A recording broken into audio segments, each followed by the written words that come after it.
Bismillahirrahmanirrahim. Assalamualaikum warahmatullahi wabarakatuh. Alhamdulillahirabbil alamin. Alladzi bi ni'matihi tatimmus shalihat walhamdulillahi ala kulli hal. Asyhadu an la ilaha illallah wahdahu la syarika lah. Wa asyhadu anna Muhammadan abduhu wa rasuluh. Allahumma salli wa sallim wa barik ala sayyidina wa habibina wa syafi'ina Muhammad imamil anbiya'i wal mursalin wa ala alihi tahirin wa sahabatihi tayyibin wa man salaka masalikahum wa nahaja manahijahum ila yaumiddin. Wa ma taufiqi illa billahi alayhi tawakkaltu wa huwa rabbul arsyil azim. Allahumma barik lana fi Ramadan wa ballighna lailatul qadri fi hadhihi sanati wa fi kulli sanah.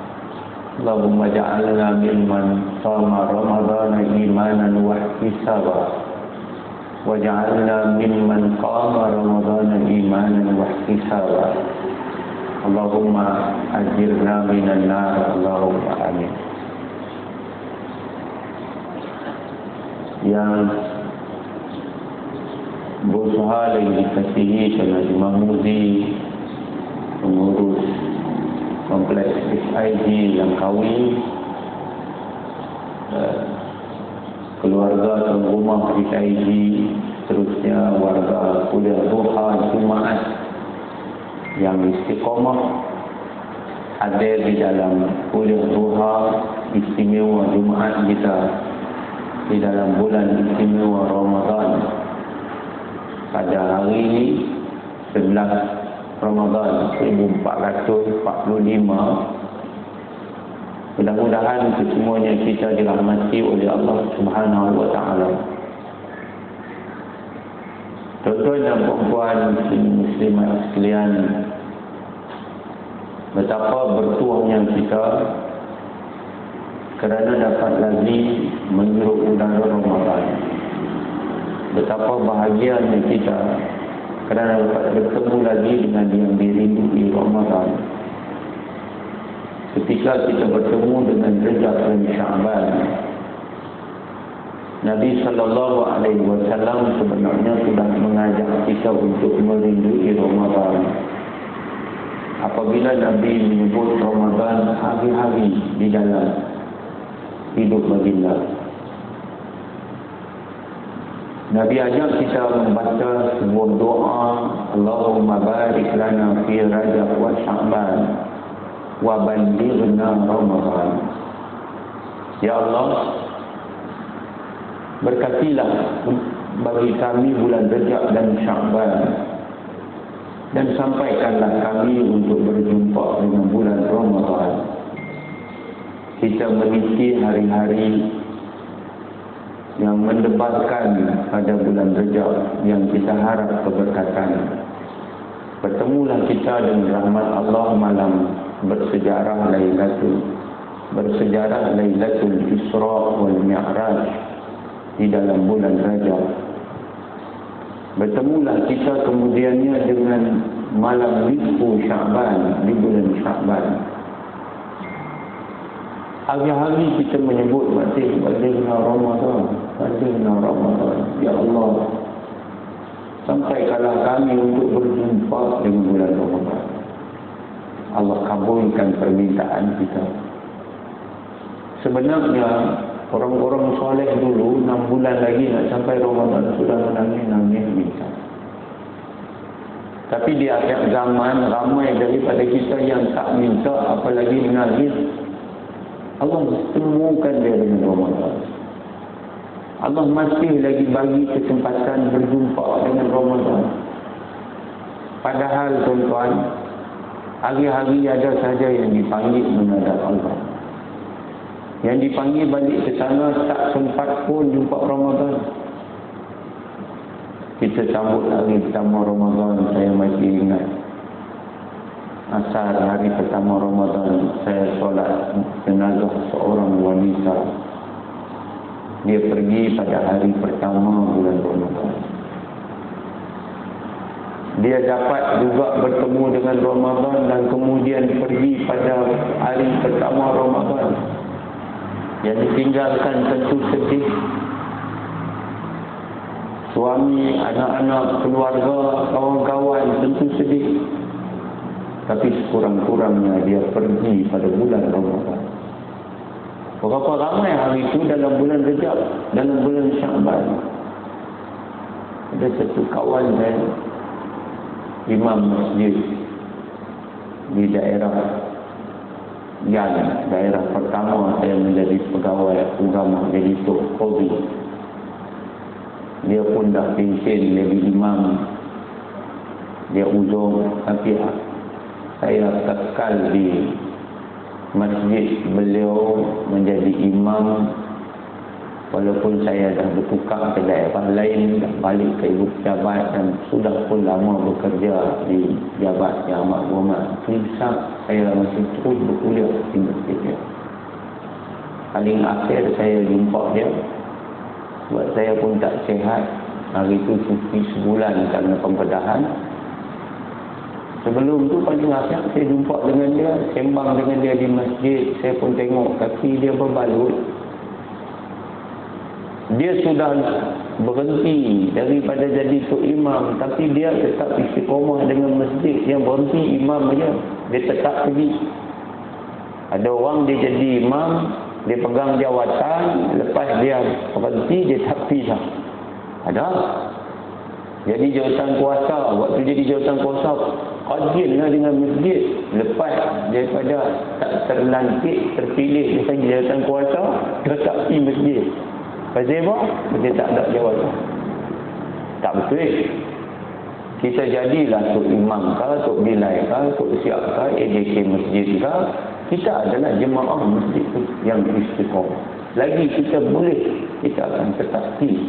Lagi kita mampu, kita tetap akan sampai.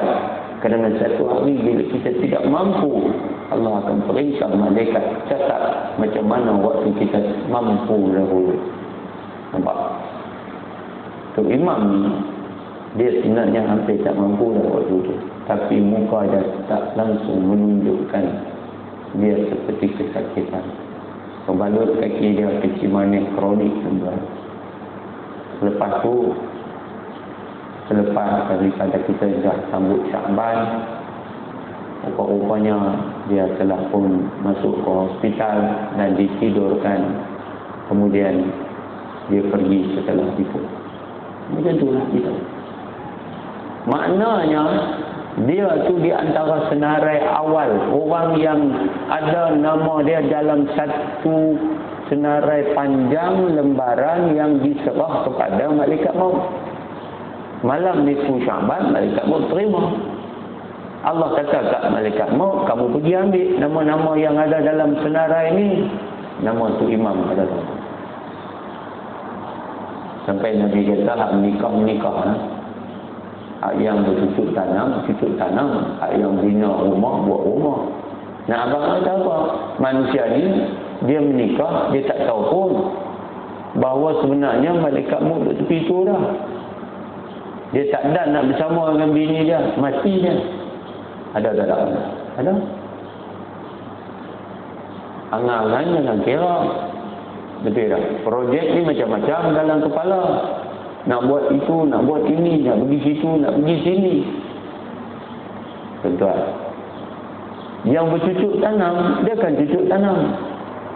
Berapa ramai yang bercucuk tanam, tak ada makan pun hasil tanaman. Yang bina rumah, tak ada duduk rumah yang dah siap, mati. Jadi tuan-tuan, jom kita syukur dengan memberikan yang terbaik kepada Allah. Ramadan ni dia main dengan package, dia main dengan anugerah yang sangat hebat. Ada satu hadis yang panjang. Nabi SAW yang telah diriwayatkan oleh Sayyidina Salman Al-Farisi. Kata Sayyidina Salman, "Khatabana Rasulullah sallallahu alaihi wasallam fi akhir yaumin min Sya'ban." Telah berkhutbahlah kepada kami oleh Rasulullah sallallahu alaihi wasallam pada akhir-akhir hari dari Sya'ban. Maka Nabi pun bersabda, faqala ayyuhan nas innahu qad azallakum syahrun azimun fihi lailatun khairun min alfi syahrin ja'ala Allahu siyamahu faridatan wa qiyama lailihi tatawwu'an. Sesungguhnya kata Nabi sedang datang, wahai manusia, sesungguhnya yang sedang datang itu menaungi kamu adalah satu bulan yang agung, yakni bulan Ramadan. Di dalamnya lailatun khairun min alfi syahrin, ada satu malam yang terlebih baik daripada 1000 bulan. Bila tuan-tuan? Lagi 9 hari kita akan jumpa dengan malam yang terlebih baik daripada 1000 bulan, iaitulah malam Lailatul Qadar. No, bukan Lailatul Qamdar. Tapi ada juga lah Lailatul Qamdar tu, no. Lailatul Qadar itu yang kita tak nampak. Lailatul Qamdar kita nampak. Langkawi ada Qamdar? Ada. Lailatun tu makna malam. Anu malam Al-Qadar, hak ni malam Al-Qamdar. Kalau pila ni selamat hari raya dah. Pila. Lagi 9 hari lagi kita akan jumpa. Hari ni hari 11. Kita akan jumpa Lailatun khairun min alfi syahr. Fihi lailatun, padanya, yakni pada bulan Ramadan, yakni yang dimaksudkan pada 10 yang akhir. Nabi kata taharrau lailatal qadri, cari oleh kamu, buru oleh kamu, ligan oleh kamu, kejar oleh kamu. Cari, buru. Lailatul Qadri, malam Al-Qadar. Itulah malam yang lebih baik dari 1000 bulan. Sama dengan 83 tahun 4 bulan. Fil ashril awakhir min Ramadan, ada riwayat sebut 10 malam yang terakhir dari Ramadan. Ada yang lain riwayat menyebut fil witri minal ashril awakhiri min Ramadan, pada malam ganjil daripada 10 akhir Ramadan. Jadi kalaulah kita ini orang yang mengetahui, benar-benar tahu, pasti kita akan memburunya. Kalaulah kita ini orang yang menginsafi bahawa umur ini bukan hak kita, tentu kita akan memburunya. Umur ni hidup kita bukan hak kita. Hidup kita hak apa? Hak Tuhan. Tuhan kata hiduplah. Tuhan kata matilah. No, tak suka mati pun mati, suka mati pun mati. Manusia ni perangai mereka bukan lagu suka mati, betul tak? Sebut mati pun tak bagi. Sebut mati apa? Jangan duk sebut mati. Marah. Pasal apa? Pasal cucu kata Tok Wan, cik ambil gambar nak, tak pergi mati boleh buat kenangan. Tok Wan tengah duk sakit. Tok marah. Ni cerita fil kan ni. Jangan duk sebut mati. Pasal apa? Pasal Tok tak mengaji. Kalau Tok mengaji, benda tu adalah tazkirah, itulah peringatan. No? Orang yang sebut mati, ingat mati, bersedia untuk mati, orang paling cerdik dalam dunia ni. Orang paling cerdik dalam dunia ni, tuan-tuan. Pasal apa? Sebab memang orang lagu tu, qul innal mautal ladzi tafirruna minhu. Qul innal mautal ladzi tafirruna minhu fa innahu mulaqikum. Katakanlah ya Muhammad, sesungguhnya mati yang kamu semua lari daripadanya. Tafirru ni makna lari. Sakit sikit pergi cari selenet lah, betul tak? Tak mau. Tak mau mati makan minyak zaitun lah, mati kan. Makan nak makan. Hak tu ikhtiar. Tapi nak abang kata manusia itu nak lari daripada mati, pi kata cari supaya kalau boleh tak mau mati lah. Fa innahu mulaqikum, Allah kata, maka sesungguhnya mati akan tetap bertemu dengan kamu. Mati akan tetap sampai. Tuan-tuan, baru ni ada satu kawan saya, ustaz balik Mesir lah. Dia ni mengajar di satu sekolah di Bali. Ya, dia Al-Hafiz. Bini dia ustazah balik sana. Muda lagi, muda pada saya banyak. Kan? Tuan-tuan, puasa sunat Syakban. Puasa sunat Syakban. Tak ada apa-apa, tak ada tanda-tanda apa. Mai bulan Langkawi ni, belum tu.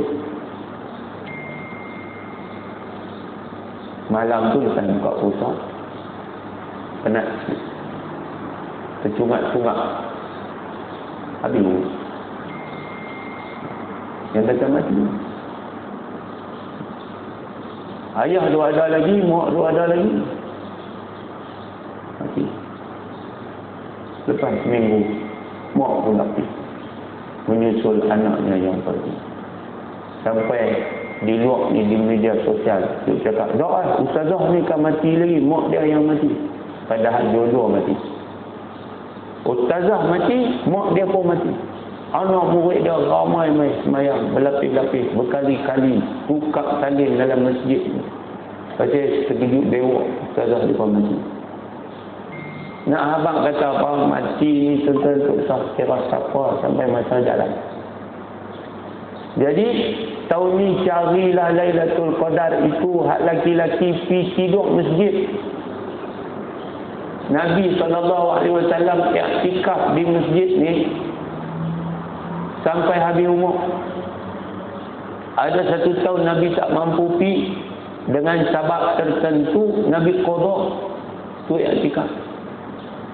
10 malam akhir Ramadan iktikaf di masjid. Kalau ikut daripada sunnah betul, Nabi masuk dalam masjid tu tak keluar dah sampai malam raya baru balik. Tu yang Siti Aisyah mai suara kepala ni cikat suatan keluar tu. Nampak? Jadi iktikaf di masjid. Kita mana ada buat begitu? Tak ada pun. Sekurang-kurangnya pergi iktikaf tiap-tiap malam. Jadi ajak diri kita, tuan-tuan. Kita duduk di masjid tak tiap malam? Siang pergi tak? Pergi semayang jemaah? Ya. Iktikaf tak? Belum tentu. Pasal apa? Iktikaf ni asin. Ajak diri kita. Kalau tak boleh iktikaf macam Nabi tu, kita pergi tiap-tiap kali itu, kita akan dapat pahala fardu. Kerana iktikaf tu sunat, buat dapat fardu. Masuk dalam masjid, langkah kaki kanan, sunat, dapat pahala fardu. Kita masuk dalam masjid, baca doa, sunat, dapat fardu. Semayang sunat, tahiyatul masjid, sunat, dapat fardu. Kita niat nawaitul i'tikaf fi hadzal masjid sunnatan lillahi ta'ala. Sunat dapat pahala fardu. Nampak? Tetapi bila sampai 10 malam akhir, dia lebih istimewa. Sebab Nabi SAW bila sampai 10 akhir, Sayyidatina Aisyah radhiyallahu anha cerita, Nabi kata Siti Aisyah, Nabi bila sampai 10 malam akhir, dia buat 3 benda. Syadda mi'zarahu, Nabi ikat kain di pinggang Nabi kemas-kemas. Syadda mi'zarahu. Ulama selisih pendapat. Ada sebahagian kata maksud syadda mi'zarah itu dia bersangat bersungguh-sungguh, dia pulun ibadat di 10 akhir. Bahagian kata dia pulun beribadat sampai dia tak tidur lagi dah dengan isteri-isteri baginda. Tu Nabi. Nampak? Kita bersungguh-sungguh juga, betul tak? 10 terakhir tu bersungguh tak? Orang kita bersungguh tak? Bersungguh ni bukan pasal ibadat, bukan pasal qiyamul lail di masjid malam-malam, pergi tidur i'tikaf di masjid malam-malam, baca Quran tadarrus malam-malam di masjid lagi banyak pasal 10 akhir. Tapi bersungguh-sungguh pasal apa? Pasal Lailatul Qadar. Bazar Aidilfitri hidup sampai ke pagi. Saya tak tahulah di Langkawi, kalau dia letak dekat Pekan Rabu tu hidup sampai malam raya, yang Nabi kata siapa yang menghidupkan malam raya, malam Aidilfitri, malam Aidil Adha, hatinya tak akan mati pada hari di mana hati-hati orang lain mati. Tapi ramai orang hidup tunggu kan, tambah memang jadi tabiat dah. Kita abang dah siap tak apa, tapi siap jangan duk ujung tu terkorban kita punya keutamaan kita ibadat. Keutamaan kita apa? Mengejar kurniaan istimewa di 10 akhir. Lailatul Qadar itu sangat luar biasa. Satu malam mula dengan maghrib sampai terbit fajar, kita hidupkan malam tu, kita semayang malam tu, baca Quran malam tu, zikir malam tu, tasbih malam tu, tahmid malam tu, takbir malam tu, tahlil istighfar, kita sedekah infak jariah malam tu. Kita buat kebajikan malam tu sama dengan kita buat dalam tempoh 83 tahun 4 bulan. Kita buat duit dan tabung sayyid sama dengan 83 tahun 4 bulan punya nilai. Bayangkan. Jadi kita kena rancang. Waktu Nabi ajak kita, bukan sahaja Nabi kat kain di pinggang kemai-kemai, Nabi aiqadha ahlahu. Nabi kejut anak-anak keluarga, kejut. Anak, ingatkan ini 10 akhir ni, 10 akhir. Hari ini bukan kata kejut nak ajak pergi semayang, nak ajak pergi qiyamul lail. Hari ini kejut pasal Nabi borong sakan, nak pergi beli segala maknika. Perempuan cakap perempuan fikir pasal langsiang kan, langsiang tingkap kan, pergi beli kayu, nak pasang, nak tukar kapet, nak tukar sarung kosen, nak kaya sikit, nak beli isya, nak beli perabot baru, kena raya.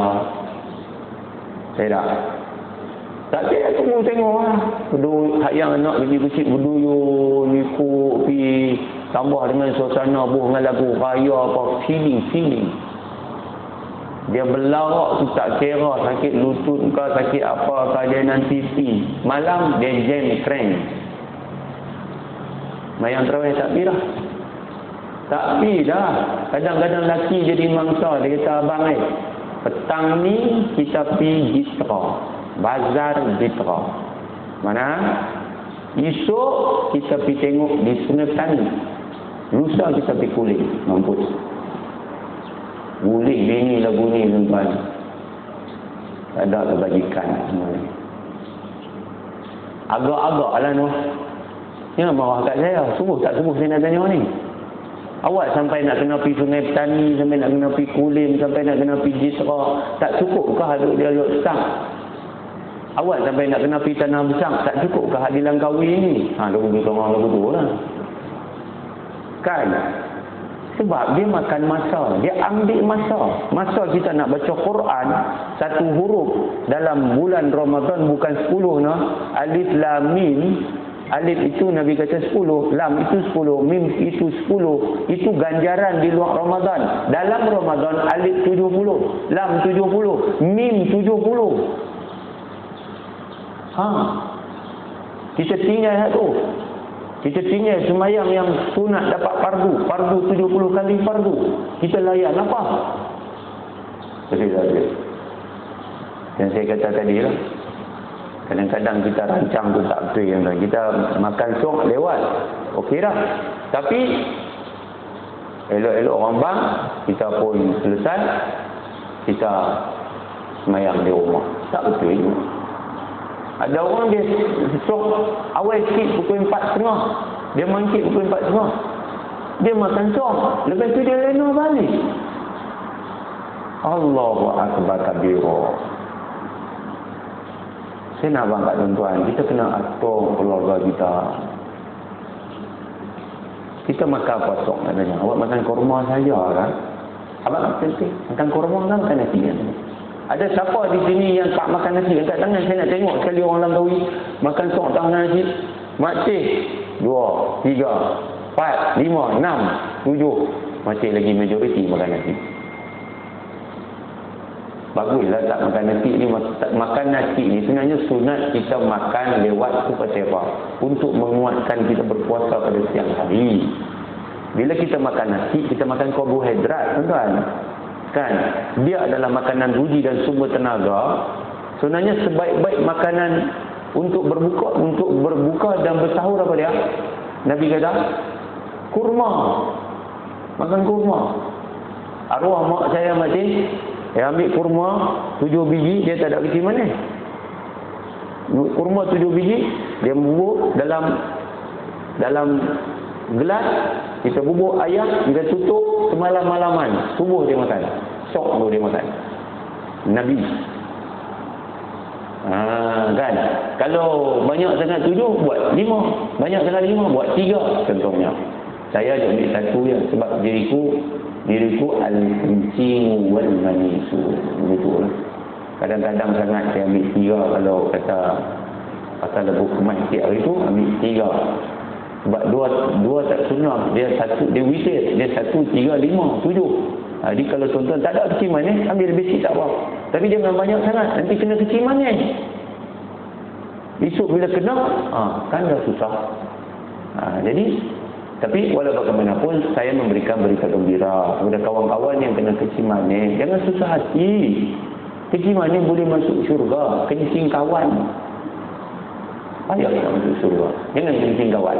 Kecil manis tak apa. Jadi nak habang kat kawan-kawan yang mangkit tempat, jangan tidur balik dah. Inilah sebabnya bila kita pergi masjid, pergi tengok loh, 2 saf setengah saja.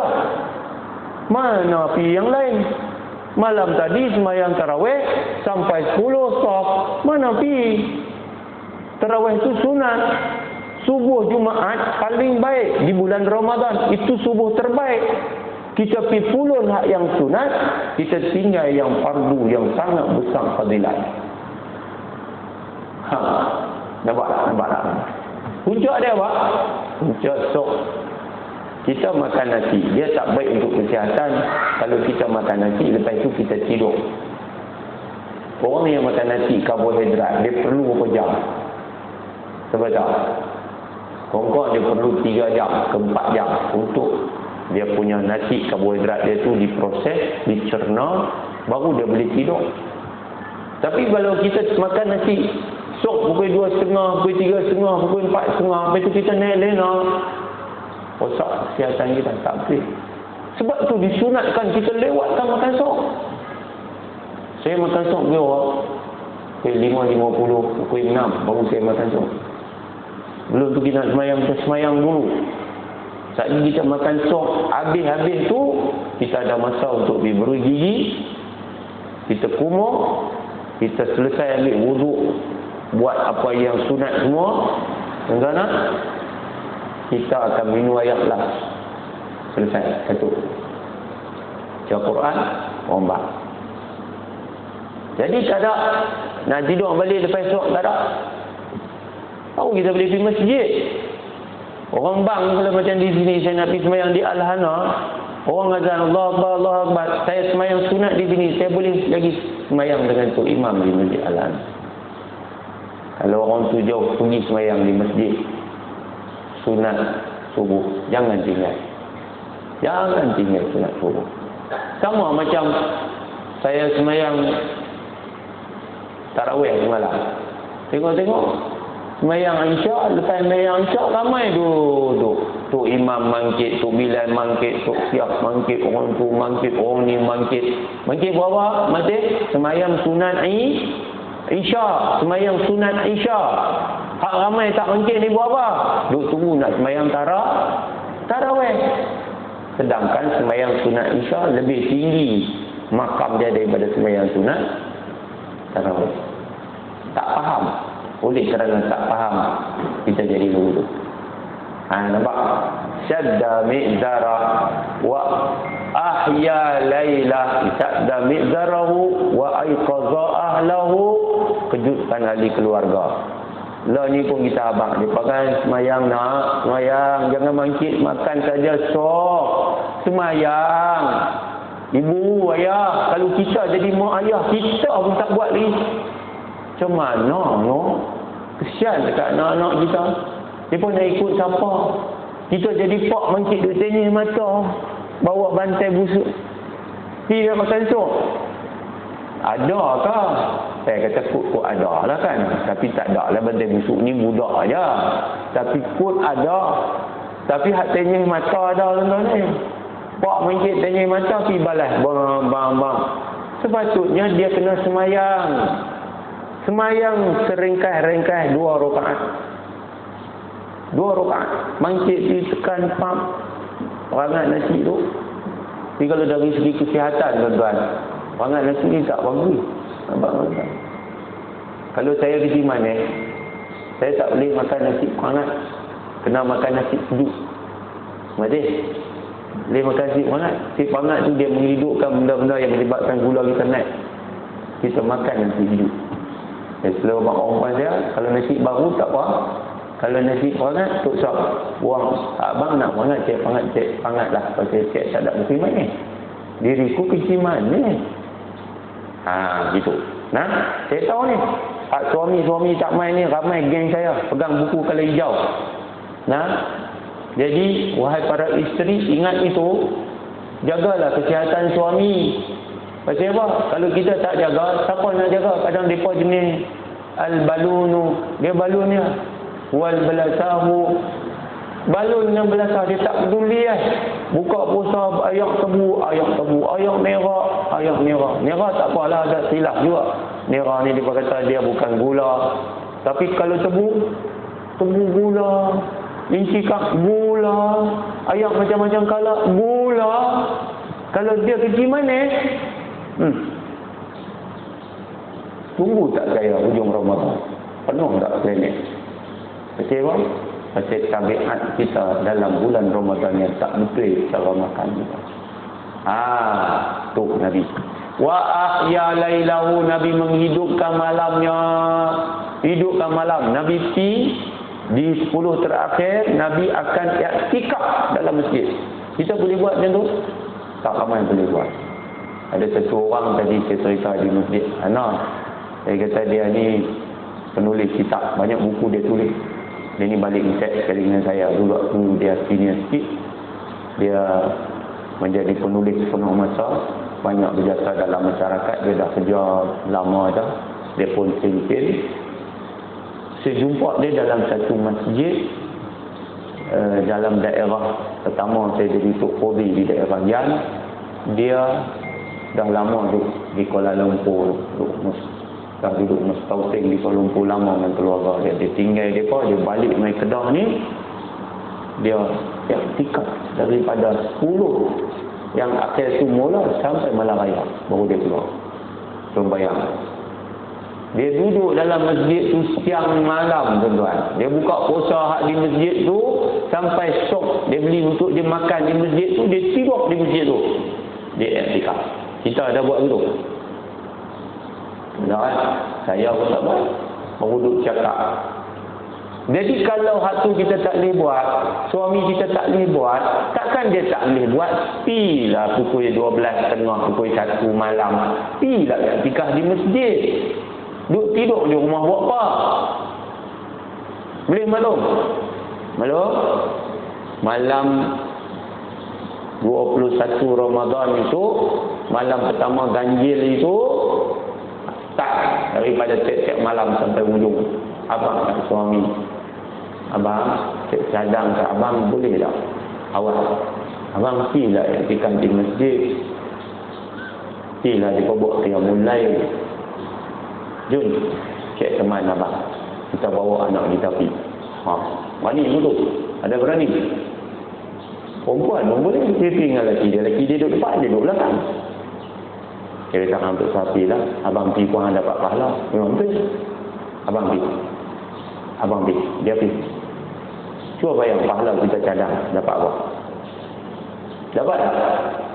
Kita suruh dia pergi tu. Yang kita sekali lagi balik pergi abang pergi lah Zuhur. Dia pergi Zuhur, kita dapat pahala. Kan yang di rumah. Lah, kalau lagi terbaik, bang, jom naik motor dengan abang. Kita pergi mayang di masjid. Pahala banyak apa semua. Kita jadi sebab dia pergi. Dia kata aku betul lah boleh dengan mahu. Ya Allah. Terima kasih kerana saya ingat aku. Jangan kita duk kira peringat haknya. Kita ni orang perempuan ni kadang duk peringat apa mati mereka duk kira peringat barang basah tak cukup, barang dapur habis. Hak tu dia peringat. Lepas dia duk ingat hak tu lah dia duk buat. Tak apalah, yang tu memang kena peringat pun. Sebab lelaki kita ni kadang dia lupa. Tapi hak tu kena peringat juga. Siapa lagi nak peringat lagi kita?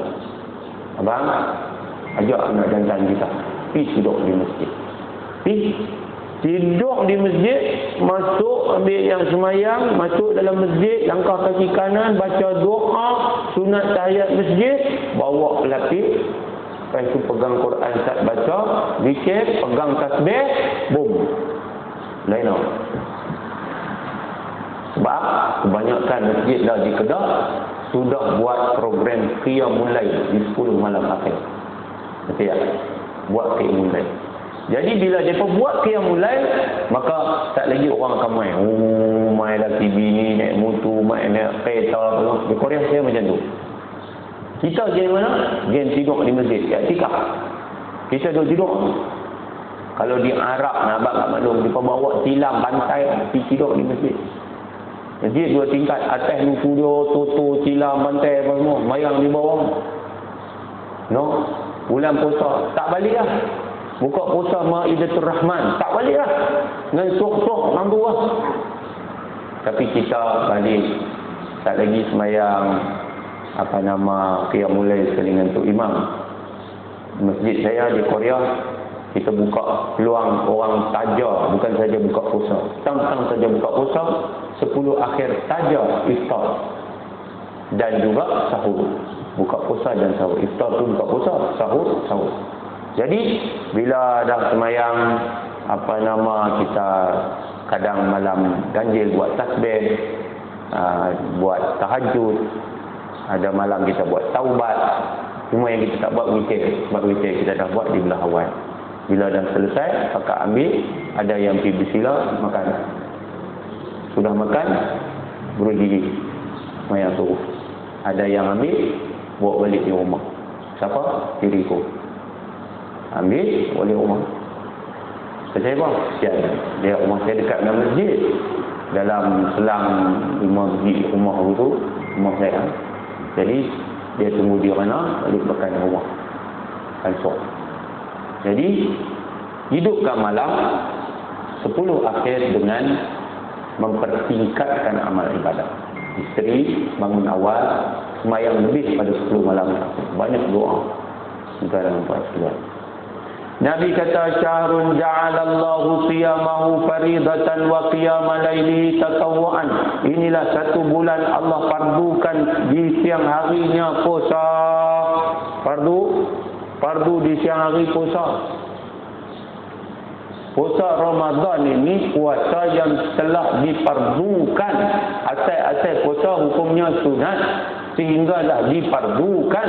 Kutiba alaikumus siyam kama kutiba 'alal ladzina min qablikum la'allakum tattaqun. Difardukan puasa sebagaimana difardukan umat dulu puasa. Cuma yang berbeza pensyariatan tata cara puasa. Puasa tu lagu mana? Kita puasa daripada terbit fajar sampai tenggelam matahari dengan niat. No? Daripada terbit fajar sampai tenggelam matahari dengan niat. Puasa ni sikit je, rukun dia ada 2 je. Semayang di 13. Rukun puasa niat. Yang kedua menahan diri daripada melakukan perkara-perkara yang batalkan puasa. Kan? Tetapi dalam kita melaksanakan ibadat puasa itu, ramai juga yang keliru pada hukum hakam berkaitan dengannya. Jadi jom kita mengaji sikit hukum-hukum syariat yang sedang kita laksanakan daripada hukum hakam puasa.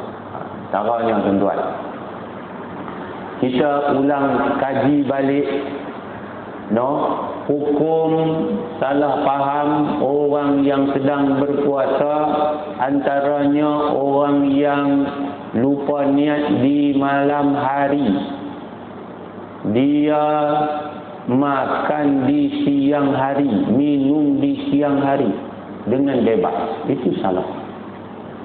Hukum niat adalah rukun.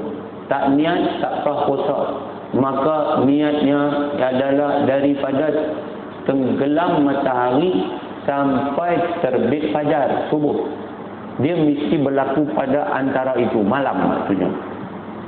Sebab tu awal-awal puasa dulu kita nak elak daripada masalah tak sah puasa kerana lupa niat dengan cara kita berniat mengikut mazhab Syafi'i, mazhab kita yang wajib hukum niat itu tiap-tiap malam, dan juga mengikut mazhab Maliki iaitu niat sebulan pada malam pertama dulu. Jadi ada orang dia tak niat sebulan, dia niat tiap-tiap malam. Bila dia niat tiap-tiap malam, yang memang kita yang niat sebulan pun wajib niat tiap-tiap malam.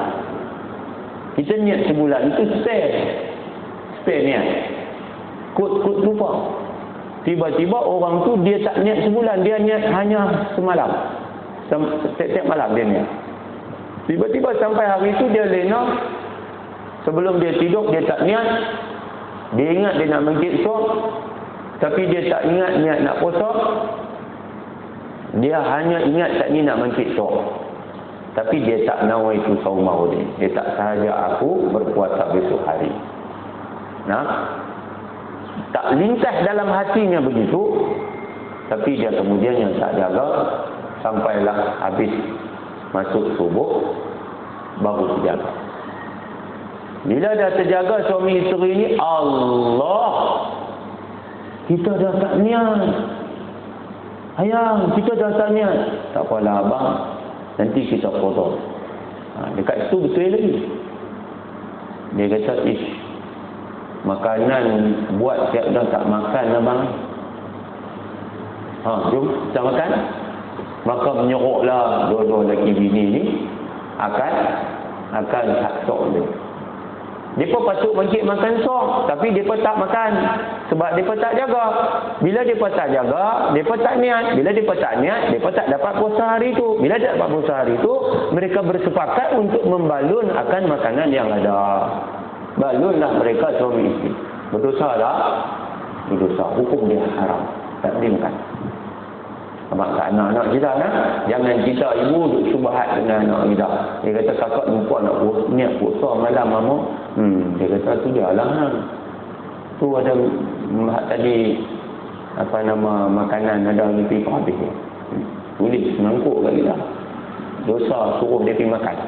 Macam kita tak tahu kerana tak apalah. Jahil. Mudah-mudahan Allah mempunkan kita kerana kejahilan itu. Ini juga. Kita ulang. Tadi pun saya sebut di masjid, malam pun saya sebut di masjid Aisyah. Pasal hukum merasa makanan. Hukum merasa makanan. Ada fenomena orang perempuan yang jadi tukang masak ni, dia tak berani nak rasa. Masakan tu dia bubuh garam sikit, dia bubuh sikit-sikit, dia tak berani nak rasa pasal dia kata makruh. Jadi bila buka puasa, waktu orang duk kalut makan buah kurma, dia kalut pi rasa. Bila ditanya pasal apa yang tadi tak rasa, makruh abang lain. Ini juga salah faham. Ini panggil salah faham pada hukum puasa. Sebenarnya makruh ke tak makruh? Makruh ke tak? Jawapan dia, makruh merasa makanan itu bagi orang yang tiada kena-mengena dengan makanan yang dimasak itu. Isteri masak, suami makruh. Tu. Isteri masak, dia rasa makanan. Dia tak makruh. Laki balik dari kerja, tidak pun rasa makruh. Boleh faham dulu. Nampak? Tetapi jangan bila kita rasa makanan, kita tidak membersihkan mulut dari sisa makanan. Alah, sikit saja. Tak boleh. No? Kita tak di tapak tangan gulai. Kita jilat di ujung lidah. Kita rasa dia masin ke apakah. Betul tak, Zid? Lepas itu ada zat kepada rempah lah apalah semua maknika tu duduk di lidah-lidah. Kita telan batai dah. Batai. Maka tak boleh telan. Wajib kena cuci. Ambil air cuci, buang lagi. Ingat tuan-tuan, merasa tujuannya apa? Tujuannya untuk tahu macin ke korang macin ke apa. Kalau kita panggil anak kita besar panjanglah 18 tahun. Abang, ya mama, mai rasa tak? Dia makruh dah? Dia tak makruh. Pasal apa? Kita sudah memberikan kuasa itu pada dia. Dia mai tu, dia nak rasa tu, dia jadi tukang masak. Dia tu ambil tempat kita. Faham tak? Dia tak makruh. Dia tak dikata, mama tak boleh lah makruh. Dah. Tak makruh. Dia mai. Dia rasa. Rasa apa? Nindia. Dia buat lagu ni. Nindia, mak. Hai. Awak. Sedap. Dah. Agak-agak macam mana kira ni? Dia rasa atau dia apa? Tuan-tuan? Jawapan dia bukan rasa. Dia sudah telan. Sebab kalau rasa mesti dia kata macin. Mesti dia akan kumuk buang. Ni dia kata nindia.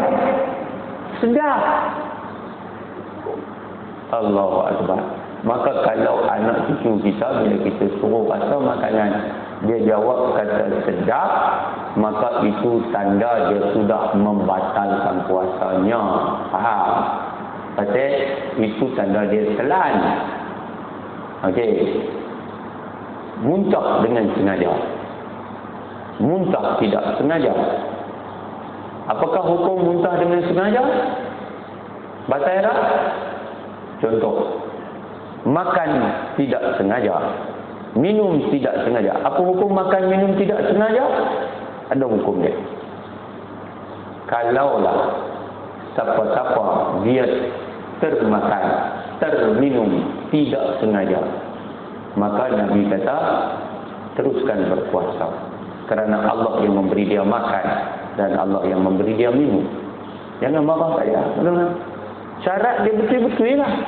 Dia manyau. Anak kita tu memang manyau. Manyau ni kita panggil apa? Mamun. Dia tidur lepas subuh tu dia manyau, dia mamun, dia tak sedang apa. Tiba-tiba dia mangkit jalan. Ada tuan-tuan ni. Waktu saya duduk mengajar satu zaman dulu, ada satu anak murid kami susah hati. Dia duduk asrama tingkat atas tuan-tuan. Dia jenis mangkit jaga-jaga ni dia. Duduk kaki kawan hujung sana. Dia berjalan seorang-seorang dia. Dalam pergi tidur kaki kawan. Buat kaya. Kami takut dia jatuh asrama. Bukan jatuh kaki. Jatuh kaki ni biasa. Jatuh asrama. Pasal apa? Lena. Jenis ni. Dia mamun, dia manyo, dia mangkit-mangkit. Sedang-sedang tu ada dekat meja makan. Dia celek sikit tengok-tengok. Bagusnya nasi papri. Bagusnya balun. Kita keluar-keluar. Hai, puasa ni. Mak. Dia terkejut. Tuan-tuan, jangan salah faham. Mungkin dia tak sengaja. Jangan kita kata, pi muntah. Dia pun lari pi. Muntah. Weh. Mai abang. Lega mak. Muntah dah. Mak pun kata, bagus. Sebenarnya, al-bangamu. Pasal apa? Pasal itu muntah dengan sengaja. Sebetulnya yang dia pergi cuci mulut. Yang dekat ni, habiskan ke bawah. Dia turun sini. Mulut, kumuk. Buang. Tanya dia. Abang? Ya, mama. Abang sedang tak ni?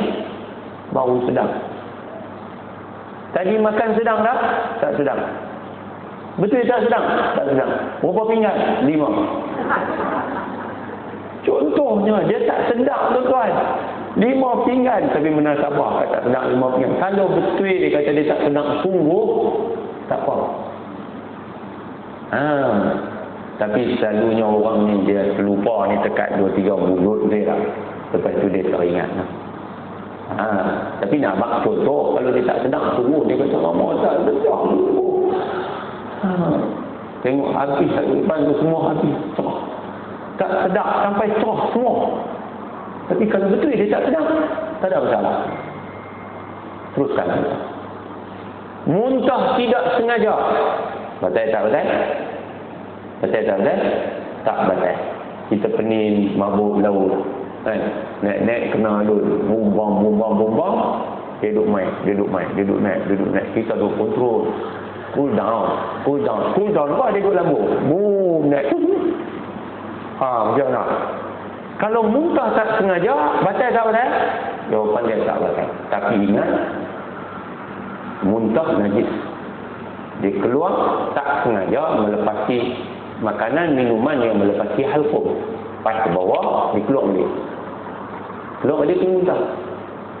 Kita kena cuci dengan air mutlak.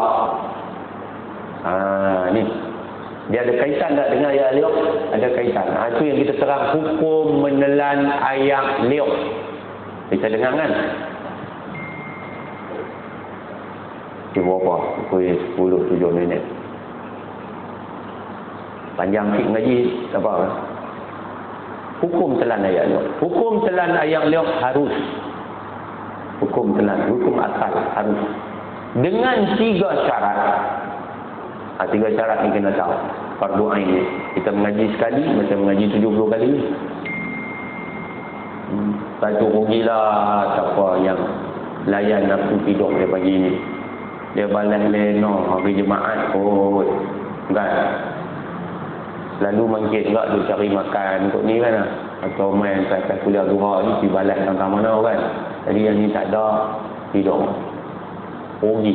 Kita mengaji fardu ain, satu fardu, 70 fardu. Semayang subuh tadi 70 subuh. Okey. Kalau orang tu dia cukup 3 syarat, telan air liur, dia sengaja simpan air liur dia bawah lidah dia. Lepas tu dia telan. Boleh tak boleh? Jawapannya boleh. Syarat mesti air liur dia cukup 3 syarat. Itu disebut lagi tak Arab ni. Wa in ta'ammada jam'ahu tahta lisanihi, walaupun seorang itu sengaja menghimpun air liurnya di bawah lidahnya. Tapi mesti cukup 3 syarat. Balik abang kat. Abang nak dia kat suami tahu. Nak buat satu, walaupun kita minoriti, abang kat isteri anak-anak kita, tanggungjawab kita. Nombor 1, air liur boleh ditelan sekiranya an yakuna khalisan safian. Air liur tu pure. Air liur tulen. Makna air liur betul-betul air liur. Lagu mana tu? La yaqtalitu bi syai'in. Dia terang. Dia kata air liur yang pure dan tulen itu tidak bercampur dengan apa-apa. Dia tak campur dengan apa-apa tau. Kita makan nasi ayam paprik, nasi ayam. Pagi tadi saya sok orang-orang balik masjid Aisyah malam, singgah lepas traffic light Tumpang tu ada kedai Pakistan. Kedai Pakistan ni dia ada jual nasi Arab. Jadi nasi Arab tak ada bubuk kuah. Jadi saya beli nasi, saya beli ayam. Ayam tu lah, tandoori tu dengan bawah. Makan tu. Makan-makan lekat celah gigi. Gosok gigi tak keluar ayam tu datang ni. Ayam apa? Ayam tandoori. Contoh lah. Pipi semayang, baca-baca Fatihah, lidah sudah kena gigi. Pam kena pelanting ayam tandoori terapung dalam ayam liuk yang tulen tadi. Ini kena pesan kat anak-anak kita, jaga-jaga. Kita buat nasi ayam paprik, dia pi mayang subuh, daging ayam paprik tu duduk lekat celah gigi geraham dia, dia baca-baca keluar ayam paprik tu duduk terapung dalam ayam liuk dia, sensor bagi tahu. Dia tengah sembahyang, sensor otak bagi tahu. Ayam 4 peri, ayam 4 peri, ayam 4 peri. Dia pun telan menyerit. Apa jadi?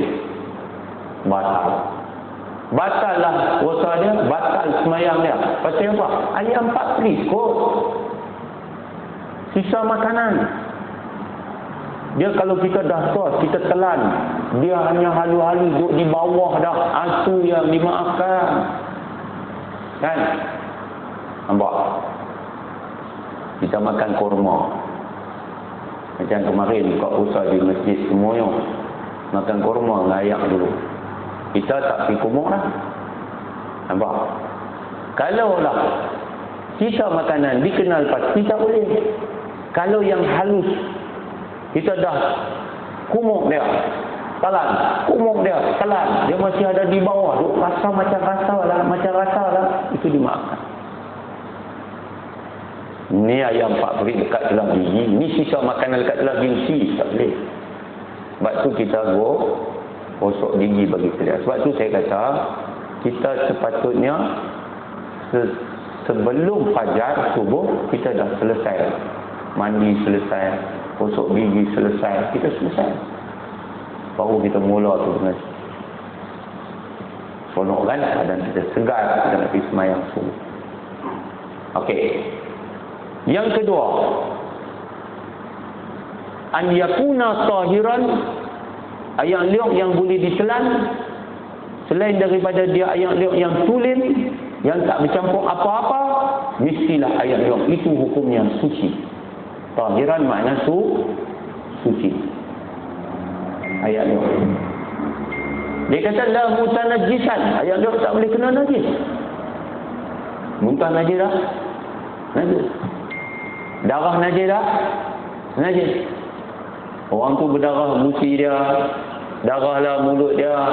Kita kan bila satu benda asing dalam mulut, kita boleh rasa. Darah kita boleh rasa. Ini pelik ni. Kita ludah, oh berdarah, busi berdarah, tiba-tiba kita segera cuci dengan air mutlak. Kena cuci. Jangan kita pergi telan ayam liuk yang bercampur dengan darah. Ada orang dia nak telan tak gamak. Sebab apa? Darah najis.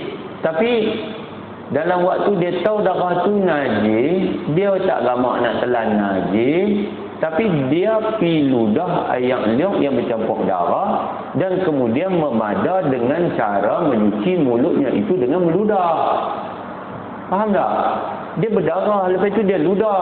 Dia ludah sekali darah, dia ludah 2 kali darah, dia 3 kali merah kelabu. Ludah dia merah putih dah, merah pun hilang dah, lama-lama putih, lama-lama tak ada darah. Dia ludah tak ada darah. Jadi dia kata mulut dia suci, ayam liuk dia dah balik normal. Dia kata ayam liuk dia sudah tulen, sedangkan hukumnya tidak. Entah hukumnya tidak. Ayam liuk yang putih tadi tetap dihukum najis. Mulutnya yang sudah tidak ada darah tetap dikira mutanajis. Sebab apa? Sebab dia tak membersihkan mulut yang penuh dengan najis yang campur dengan ayam liuk dia dengan air mutlak. Nampak?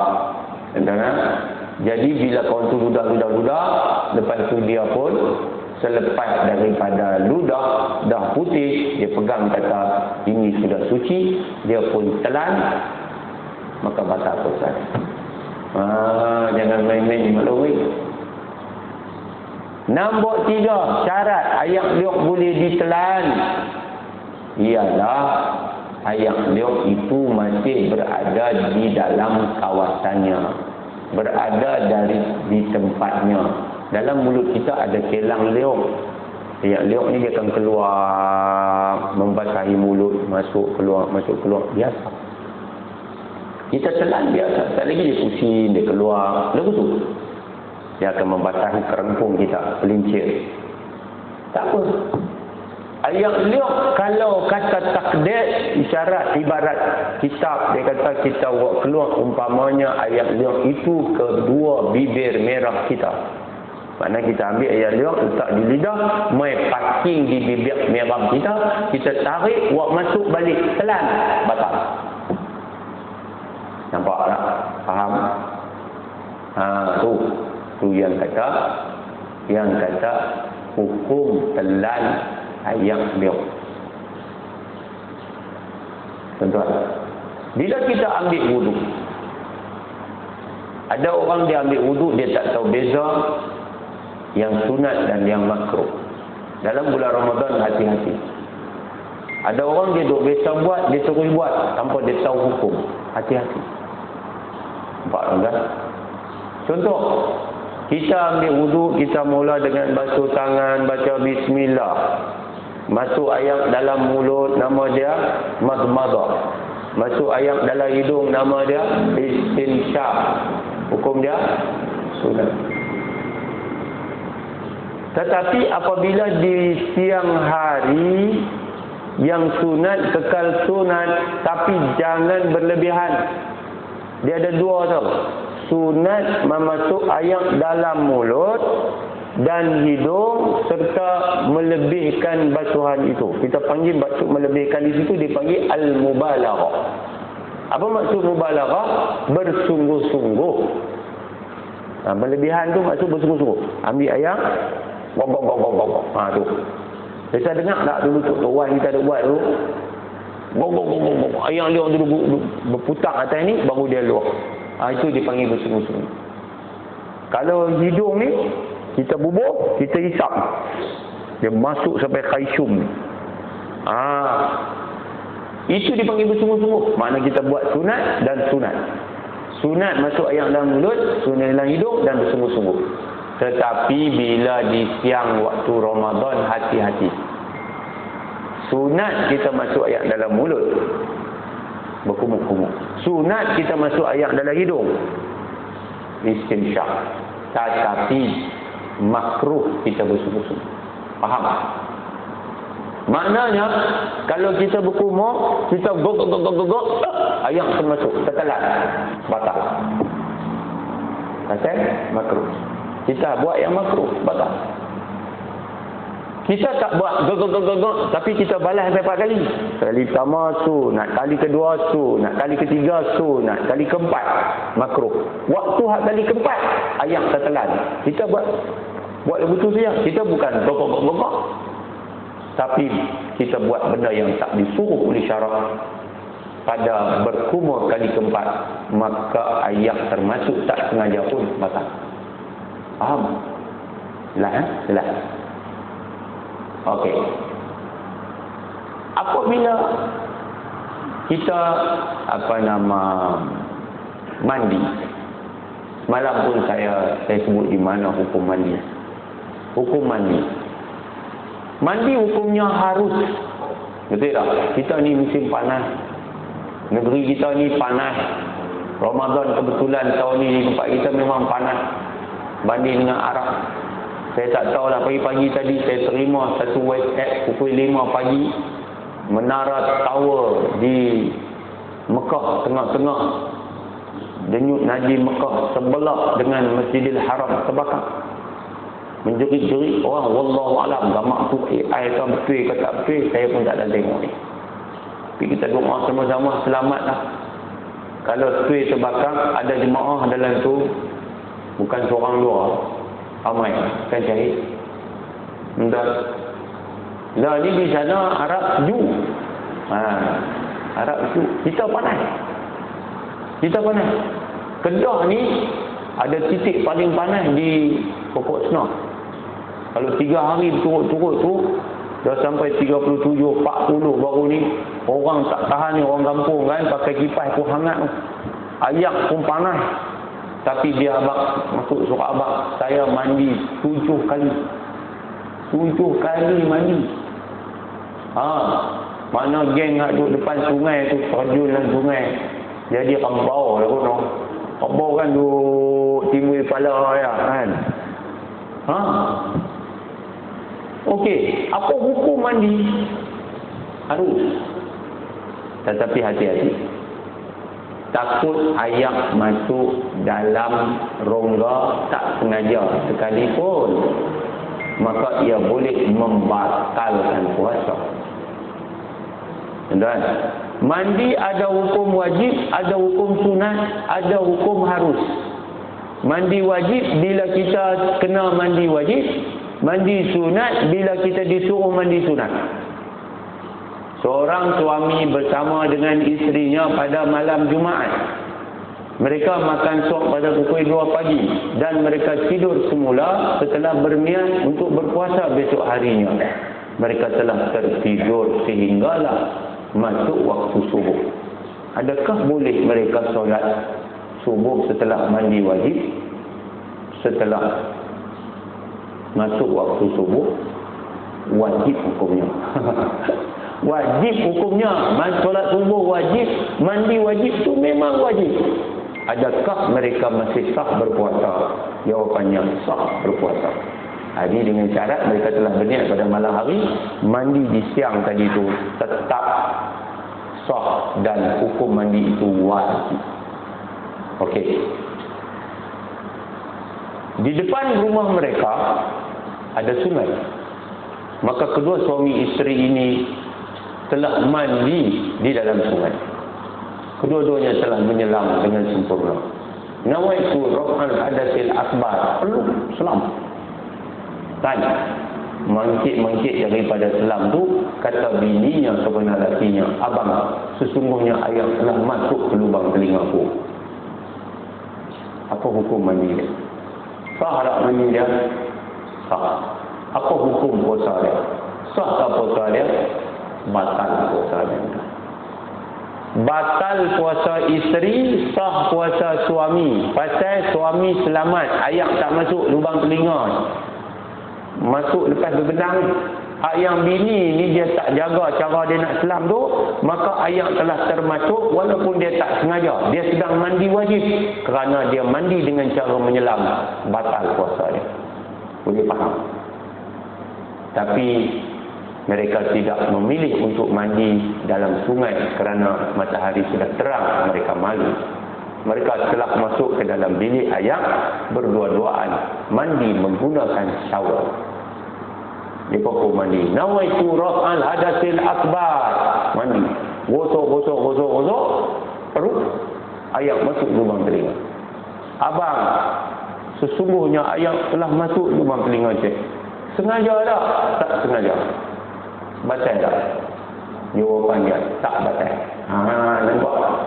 Jawapan dia tak batal masih. Pasal apa tak batal? Sebab mereka mandi dengan cara yang tidak makruh. Orang mandi menyelam hukumnya makruh. Tapi kalau dia cedok ayam sungai, dia jurui, dia cedok ayam telaga, dia jurui, dia cedok ayam kolah, dia jurui, dia shower ayam hujan, dia gosok, tidak batal. Mandi apa? Mandi wajib. Mandi apa? Mandi sunat. Macam sunat Jumaat hari ini. Boleh nampak? Tapi hak paling ramai kita bukan mandi wajib, mandi sunat. Kita mandi saja-saja. Betul tak Majid? Saja-saja maksudnya apa? Saja-saja maksudnya kita nak bagi hilang panas. Dia panggil litabrid. Tabrid ni makna menyejukkan badan. Panas nak bagi sejuk badan. Atau litanzif, nak bagi cuci lah. Dia sudah pergi bendang kotor lah. Dia balik nak bagi cuci daripada kelebur. No? Lumpur, kelebuk. Maka dia pun mandi. Jaga-jaga. Abang kat anak-anak kita, cucu kita. Mereka pergi sekolah, mereka balik, mereka hangat, mereka balik, mereka main bola pula. Lepas itu dia balik, dia mandi. Apa hukum mandi? Harus. Tak ada masalah. Tapi kalau air masuk lubang telinga, masuk dalam rongga, walaupun tak sengaja, tak kira dia selam ke, yang hukum dia memang makruh tu, tak kira dia jurus ke, dia shower ke, air masuk saja, tak sengaja pun batal puasa. Boleh rujuk di dalam kitab at-takrirat as-sadidah fil masailil mufidah. Okey. Semalam saya juga sentuh pasal satu lagi, pasal kelaku orang kita tak semayang sunat witir dengan imam. No? Pasal apa mereka tak semayang witir dengan imam? Pasal mereka tak tahu. Apa bukti mereka tak tahu? Ada yang keluar di belakang semayang sendiri-sendiri. Nampak tak? Yang ramai buat macam mana? Lambung balik. Laki-laki perempuan sama je. Baru ni saya pergi dengan orang rumah saya di Sungai Petani.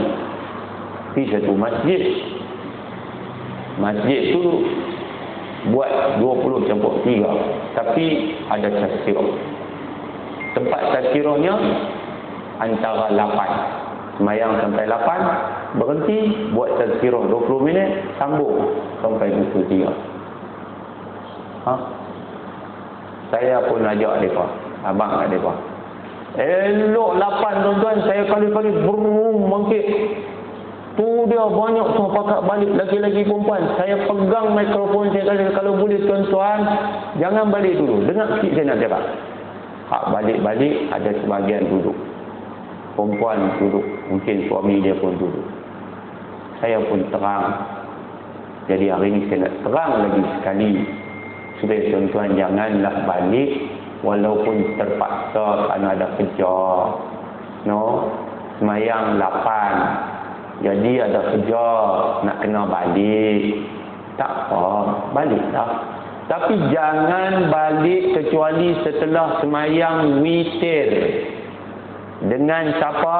Dengan tu imam. Nampak? Semayang dengan tu imam. Pasal apa?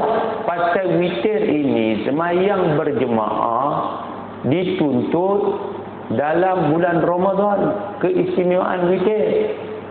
Dalam bulan Ramadan, dalam mazhab Syafi'i, witir ada 3. Yang pertama, keistimewaan witir Ramadan, sunat berjemaah dengan tu imam. Sunat. Buat apa pergi semayang seorang-seorang? Semayang dengan tu imam. Jadi timbul persoalan, bolehkah tu imam tu semayang tarawih, yang kita nak semayang witir? Bolehkah? Sebab tu kena mengaji. Tuan-tuan, ada orang dia main semayang lambat, dia nak semayang tarawih, imam semayang tarawih, dia nak semayang isya, dia tak berani semayang belakang tu imam, semayang seorang-seorang. Isya dia semayang seorang-seorang. Pasal apa? Dia kata, tu imam semayang tarawih, dia mana boleh semayang isya? Padahal, boleh tak boleh? Boleh, makam dia sama.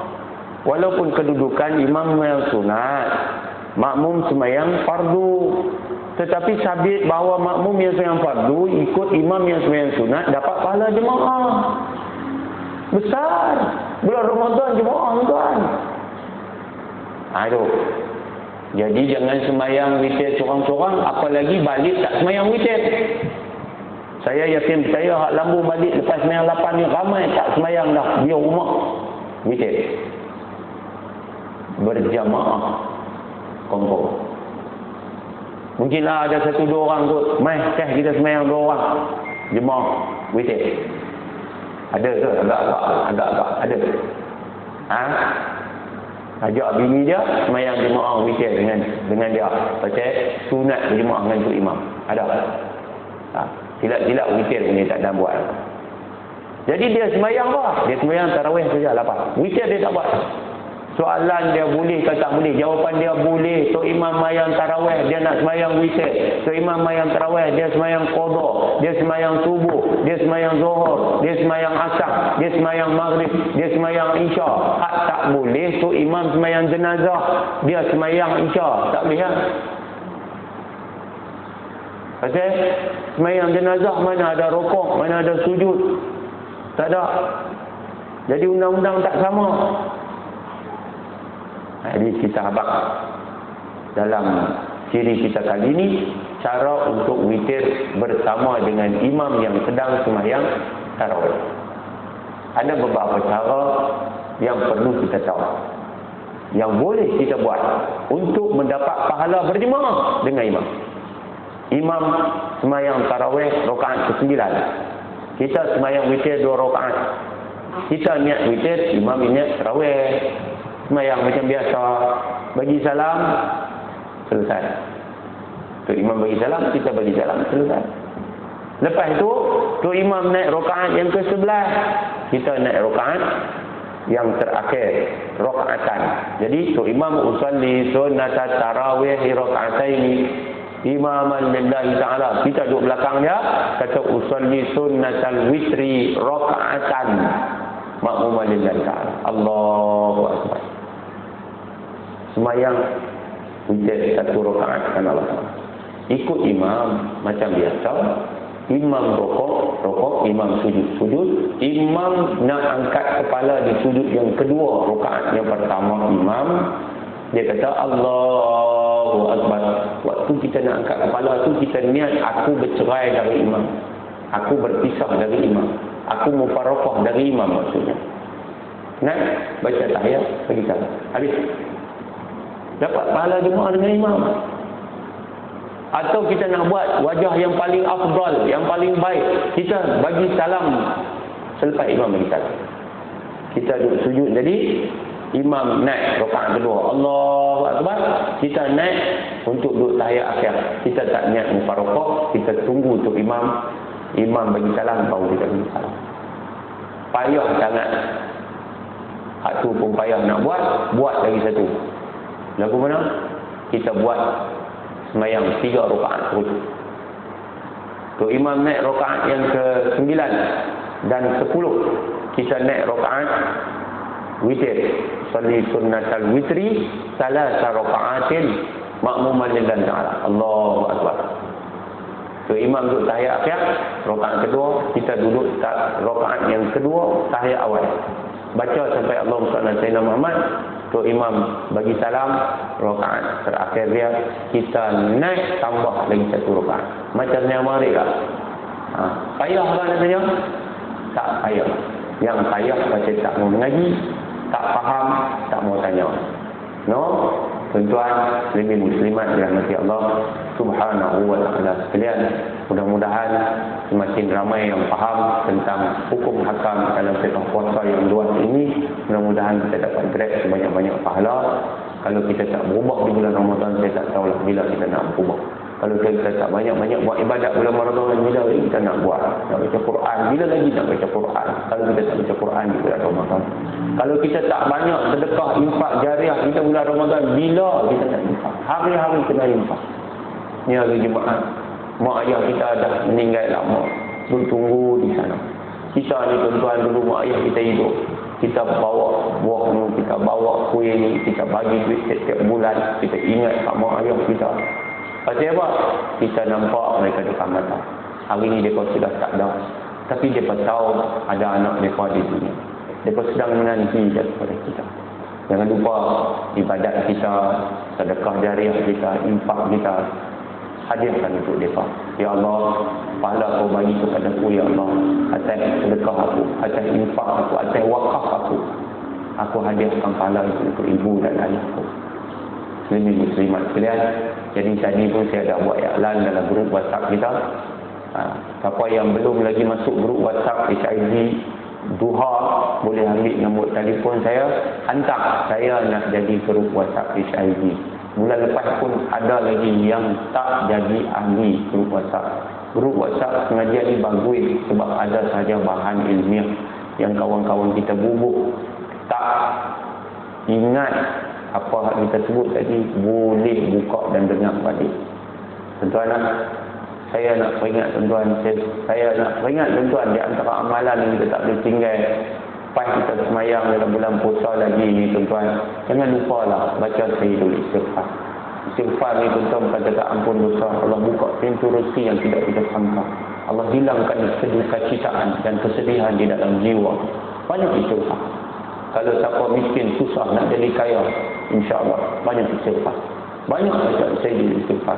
Allahumma anta rabbi la ilaha illa anta khalaqtani wa ana 'abduka wa ana 'ala 'ahdi bika wa wa'dika mastata'tu a'udzu bika min syarri ma sana'tu abu'u laka bi ni'matika 'alayya wa abu'u bi dzambi faghfir li fa innahu la yaghfiru dzunuba illa anta.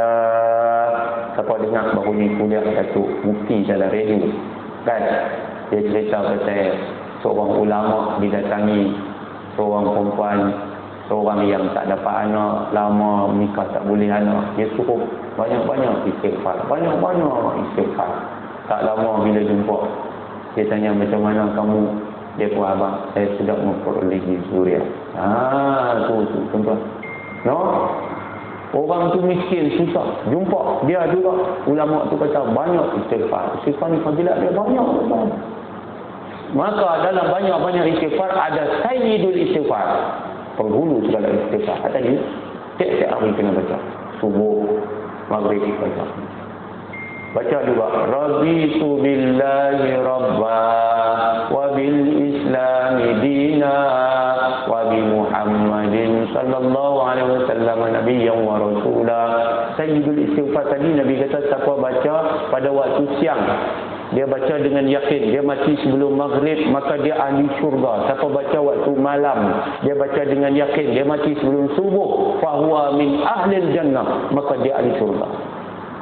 Hadis belakang balik sahih juga. Nabi kata man qala, siapa yang berkata raditu billahi rabba wa bil islami dina wa bi Muhammadin rasula, no, wa bi Muhammadin sallallahu alaihi wasallam nabiyyan wa rasula, secara adabnya, maka Nabi kata wajabat lahul jannah, Allah wajib baginya masuk syurga. Jadi kan panjang pendek ya. Baca hari-hari dalam bulan Ramadan ini.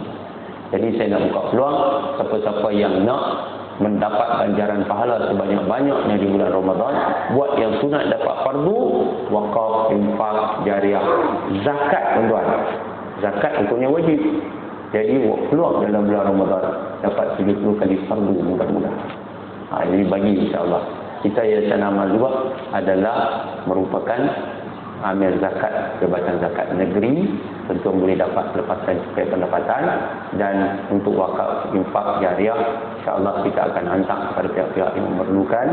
Dan insya-Allah selepas daripada Ramadan nanti saya akan buka iklan, dan saya sebenarnya dah hantar iklan itu kepada tuan-tuan dalam grup WhatsApp kita untuk korban, ada tahu ni korban akikah. Insya-Allah saya akan ke Afrika sendiri pada tahun ini insya-Allah.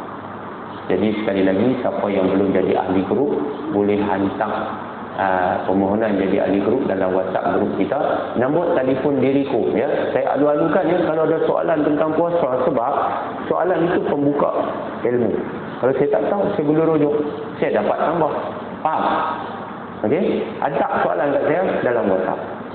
Okey, nombor telefon saya 013-488-1967, 013-488-1967. Syekh Yusuf Haji Ahmad.